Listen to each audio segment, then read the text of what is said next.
கடவுள் மறுப்பாளர்கள்னாலே மனித நேயம் மிக்கவர்கள், மனித நேயம் அதிகம் உள்ளவர்கள்.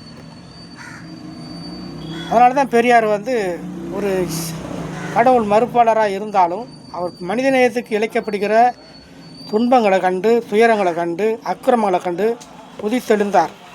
அதனால தான் கடவுள் மூலமாக தான் இவ்வளோ கொடுமைகள் வருதா, கடவுள் இப்போ இல்லைடான்னு சொன்னார்.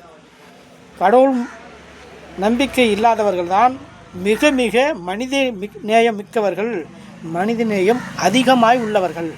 இது புரிந்து கொண்டவங்க பெரியாரையோ பெரியார் கொள்கை தொண்டர்களையோ வெறுக்க மாட்டாங்க, நேசிப்பாங்க.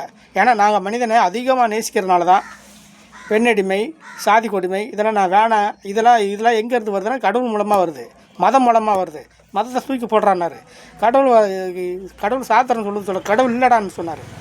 இதை புரிஞ்சிக்காமல் தெரிஞ்சிக்காமல் பாதி இந்த வாட்ஸ்அப்பில் வரது கட் பண்ணி போகிறத கேட்டுட்டு பெரியார் தொண்டர்களையோ நீங்கள் தப்பாக எடுத்துக்கிட்டீங்கன்னா அது நாங்கள் பொறுப்பு இல்லை.